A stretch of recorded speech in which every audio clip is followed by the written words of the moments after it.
Video பார்க்குற எல்லாருக்கும் வணக்கம் நண்பா. இது உங்கள் ரஸ்லிங் கிங் தமிழ். நான் உங்கள் ரகுமான். இன்றைக்கும் நம்ம சேனலில் பார்த்தீங்கன்னா ஒரு சில இன்ட்ரெஸ்டிங்கான ரஸ்லிங் நியூஸ். டபிள்யூடிக்கு பார்த்தீங்கன்னா புதுசாக ஒரு சில சாம்பியன்ஷிப் வருது. அதே மாதிரி சிஎம் பங்குக்கும் ஜான்சனாக்கும் ரசல்மீனியா மேட்ச் நடந்தால் எப்படி இருக்கும், இதே மாதிரி ஒரு சில ரஸ்லிங் செய்திகளை பற்றி தான் இன்றைக்கி வீடியோ பார்க்க போகிறோம். அதுக்கு முன்னாடி முதல்ல சேனலுக்கு சப்ஸ்கிரைப் பண்ணி பெல் ஐக்கானை கிளிக் பண்ணி வச்சுக்கோங்க. தினமும் போடுற ரஸ்லிங் செய்திகளை தமிழ் மொழியில் தெரிஞ்சுக்கோங்க. முதலாக நம்ம எதை பற்றி பார்க்க போகிறோம் பார்த்தீங்கன்னா, டபிள்யூபிள்யூ வந்து அப்கமிங்கில் பார்த்தீங்கன்னா புதுசாக ஒரு சாம்பியன்ஷிப்பு கொண்டு வராங்கன்னு சொல்கிறோம்ல, அது எந்த டிவிஷனுக்குன்னு கேட்டிங்கன்னா உமன் டிவிஷனுக்கு தான்.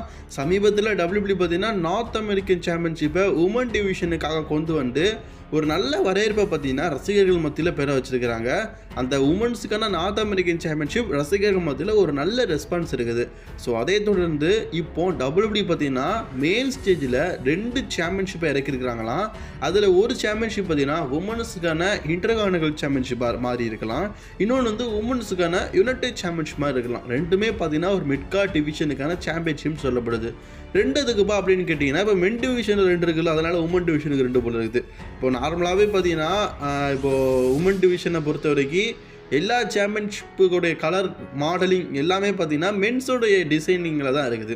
இப்போது உமன்ஸ் சாம்பியன்லேருந்து வேர்ல்டு சாம்பியன்ஷிப் வரைக்கும் எல்லாமே பார்த்தீங்கன்னா மென்ஸுக்கு வந்து கருப்பு கலர் லெதர் கொடுத்துருந்தாங்கன்னா உமன்ஸுக்கு வந்து ஒயிட் கலர் லெதர்.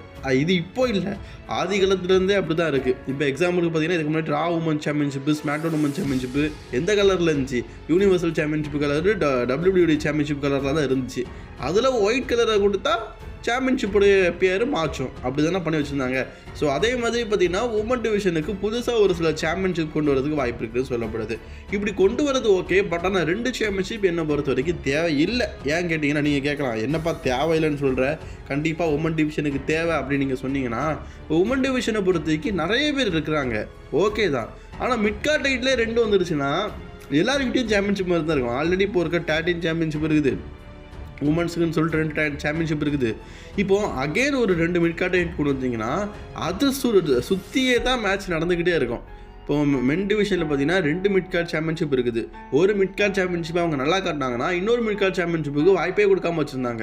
இப்போ யூஎஸ் சாம்பியன்ஷிப் பார்த்தீங்கன்னா ராப்ராண்டில் இருக்கும்போது தொடர்ந்து பார்த்தீங்கன்னா யூஎஸ் சாம்பியன்ஷிப்பாக மோதுவாங்க. இன்டர்கான்டினென்டல் சாம்பியன்ஷிப் வச்சுருந்தவங்க பேப்பரில் மோதவே மாட்டாங்க. இப்போ இந்த லோகன் பால் ஐயா இருக்கிறார்ல, அவர் பார்த்தீங்கன்னா அந்த இன்டர்கான்டினென்டல் யூஎஸ் சாம்பியன்ஷிப்பை தூக்கிட்டு போயிட்டதுனால ஒரே ஒரு சாம்பியன்ஷிப் தான் இன்டர்கான்டினென்டல் சாம்பியன்ஷிப் இருக்குது. பேப்பர் மேட்ச் கொடுத்துருக்காங்க. இப்போ யூஎஸ் சாம்பியன்ஷிப் பார்த்தீங்கன்னா எல்ஐடிக்கிட்டையும் வேறு யாருக்கிட்டையும் மாறிக்கிட்டுனா அப்புறம் அதுவும் பேப்பரி சண்டை போடும். அப்போ 2 மிட்கார்ட் டைட்டிலுக்கும் சேமாக பார்த்தீங்கன்னா வாய்ப்பு கொடுக்க முடியாது அவங்களால. அது நமக்கு தெரிஞ்ச விஷயந்தான். இப்போ டாக்டின் டைட்டில் பாருங்களேன், 2 டாக்டின் சாம்பியன்ஷிப் இருக்குது. 2 டாக்டின் சாம்பியன்ஷிப்புக்கும் அவங்களால ஈக்குவலான ஒரு டிவிஷனை கொடுக்க முடியல.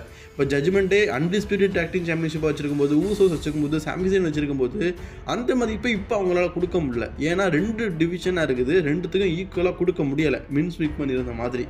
ஸோ அதனால் பார்த்தீங்கன்னா உமன்ஸுக்கு 2 மிட்கார்ட் சாம்பியன்ஷிப் என்னை பொறுத்த வரைக்கும் தேவையில்லை. பேசாமல் உமன்ஸ் நார்த் அமெரிக்கன் சாம்பியன்ஷிப்பு கொண்டு வந்துருக்கிறாங்களே நெக்ஸ்ட்டில், அதே மாதிரி பார்த்தீங்கன்னா உமன்ஸ் யூரோப்பியன் சாம்பியன்ஷிப்னு கொண்டு வந்துடலாம், பொதுவாகவே முடிஞ்சிடும். இதுக்கு யூஎஸ் சாம்பியன்ஷிப்பு கொண்டு வந்தால் இன்டர்கான்டினென்டல் சாம்பியன்ஷிப் வேணும்னு சொல்லுவாங்க, இன்டர்கான்டினென்டல் சாம்பியன்ஷிப் வேணால் யூஎஸ் சாம்பியன்ஷிப் வேணுவாங்க. எதுக்கு அந்த வம்பு? பேசாமல் உமன் டிவிஷன் சொல்லிட்டு இப்படி ஒரு சாம்பியன்ஷிப் கொண்டு வந்தால் நல்லா தான் இருக்கும். அடுத்த செய்தி நம்ம எதை பற்றி பார்க்க போகிறோம் பார்த்தீங்கன்னா, இந்த வருடம் ரசல்மனியா 2025 ரசல்மனியா லாஸ் வேகாஸில் நடக்குது. லாஸ் வேகாஸில் தான் ஒரு சம்மர்ஸ்லாம் நடந்தது. இப்போ அதே அரங்கத்தில் பார்த்தீங்கன்னா ரசல்மனியா நடக்குது. ரசல்மனியா சுருக்கிட்டே வராரு நம்ம ட்ரிபிள் ஹைச்சு. ஒருவேளை அவருக்கு இன்ட்ரெஸ்ட் இல்லையே என்னமோ. ஆமாம், அவர் கம்பெனியாக இருந்தால் இன்ட்ரெஸ்ட் இருக்கும், அதான் டிகேஓ கிட்ட வித்துட்டானுங்களே. இப்போது அந்த ரசல்மனியாவில் பார்த்தீங்கன்னா ஜான்சனோடைய லாஸ்ட்டு ரசல்மனியா மேட்ச் இருக்க போது நல்லா நோட் பண்ணிக்கோங்க. லாஸ்ட்டு ரசல்மனியா மேட்ச்சு, அதுக்கப்புறமாவும் ஜான்சனாக சண்டை போடுவார். அந்த 2025 டிசம்பர் வரைக்கும் சண்டை போடுவார், ஜனவரி டு டிசம்பர். ஆனால் இது வந்து ஏப்ரல் மாதம் தான் நடக்குது, இடைப்பட்ட காலத்தில் நடக்குது. ஸோ அதில் வந்து ஜான்சனோட ட்ரீம் மேட்ச் வந்து ராண்டி ஆர்டன் கூட இருக்கலாம் அப்படிங்கிற மாதிரி போன வீடியோவில் நம்ம சொல்லியிருந்தோம். இப்போ ஒரு மேட்ச் பார்த்தீங்கன்னா அடிபடுது. ராண்டி ஆர்டனுக்கு தவிர்த்து இந்த மேட்ச் கூட ஒரு ட்ரீம் மேட்ச் தான், இவர் கூட நடந்தால் கூட நல்லா இருக்குன்னு. யார் கூடப்பா அப்படின்னு கேட்டிங்கன்னா நம்ம சிஎம் பங்கு. அன்று அந்த பழைய ஞாபகங்கள்லாம் பார்த்தீங்கன்னா உண்மையிலேயே மறக்க முடியாத மனங்கள்.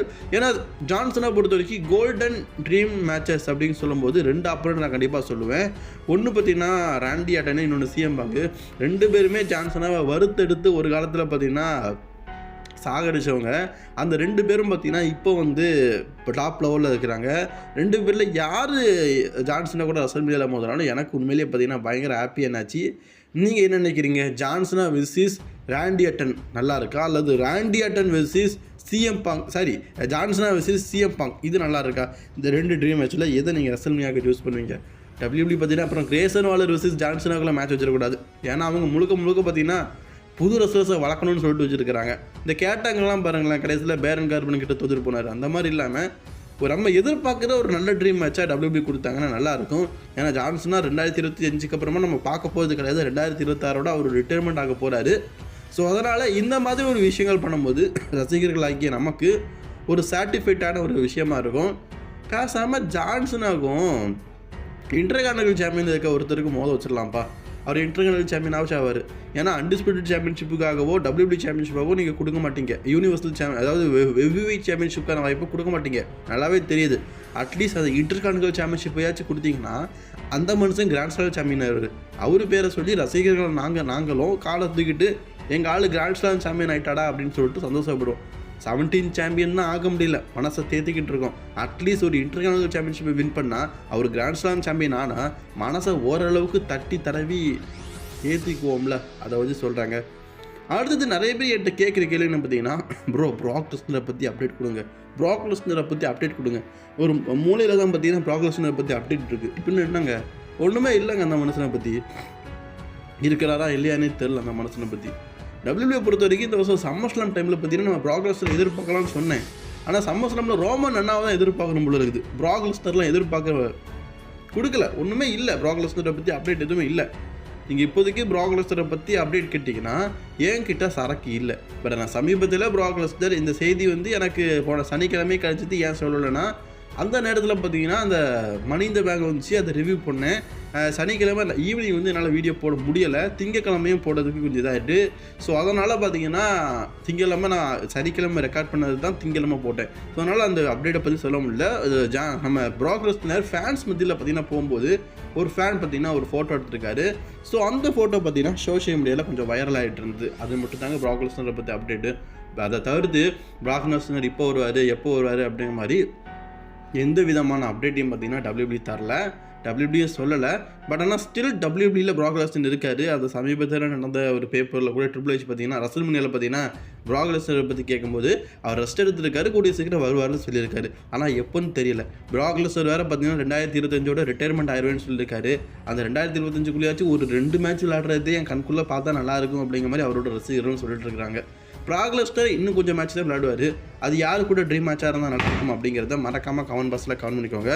இன்றைக்கான ரெஸ்லிங் செய்திகளை பிடிச்சிருந்துச்சுன்னா லைக் ஷேர் கமெண்ட் பண்ணிக்கோங்க. தொடர்ந்து வீடியோ பார்க்க சேனலை சப்ஸ்கிரைப் பண்ணிக்கோங்க. எங்களுடைய அதர் சேனல் லிங்கு எண்டு ஸ்க்ரீனில் கொடுத்துருக்குறோம், மறக்காமல் செக் பண்ணி பாருங்கள். பிகிலு பார்த்தீங்களா, ஒரு நியூஸை விட்டுட்டேன் பேசிக்கிட்டே. நம்ம டிஃபினி இருக்கிறாங்கல்ல, அவங்க அஃபிஷியலி சொல்லிக்கிறாங்க தன்னுடைய மனித பேங்க் வந்து நான் கஸ்டமைட் பண்ணுவேன்னு. படம் இதுக்கு WWE பார்த்தீங்கன்னா அப்ரூவல் கொடுக்கணும். எந்த ஒரு ரெஸ்லரும் பார்த்தீங்கன்னா அவங்களுக்கு மனித பிடிச்சிருக்குன்னா அவங்களுக்கு ஏற்ற மாதிரி கஸ்டமைட் பண்ணலாம். பட் ஆனால் அந்த மாதிரி கஸ்டமைட் பண்ணுற ஒவ்வொரு ரெஸ்லரும் பார்த்தீங்கன்னா உடனே கேஷிங் பண்ண மாட்டாங்க. அட்லீஸ்ட் ஒரு 3 மாதமாச்சும் அந்த கஸ்டமைட்டு மனித பேங்கோட வச்சுருப்பாங்க. டேமியன் பிரிஸ்ட்லாம் பார்த்தீங்கன்னா 7-8 மாதம் வச்சுருந்தாரு. ஸோ அப்படி பார்க்கும்போது டிஃபினி ஒரு வேளை கஸ்டமைட் மனித பேங்க் ஆக்குனாங்கன்னா அவங்க சொல்லிக்கிறாங்க அவங்களுக்கு பிடிச்சிருக்குது, பிங்க் கலர் பிடிச்சிருக்குது, நான் பிங்க் கலரை மேபி மாற்றலாம் அப்படிங்கிற மாதிரி சொல்லியிருக்கிறாங்க. மாற்றினாங்கன்னா இந்த மாதிரி இருக்கும். சரி, உமன் டிவிஷனுக்கு ஏற்ற வெத்தலைப்பொடி மாதிரி தான் இருக்கும். மென்ஸுக்கு தான் நீங்கள் காயலங்களில் தூக்கி போட்டிங்களே வெத்தலைப்பொடியை, உமன் டிவிஷனுக்காச்சும் பிரோஜனம் அதை கட்டு அப்படி மாற்றினாங்கன்னா கண்டிப்பாக அவங்களுடைய கேஷிங் அப்படிங்கிறது கொஞ்ச நாள் தள்ளி போக வாய்ப்பு இருக்குதுங்க.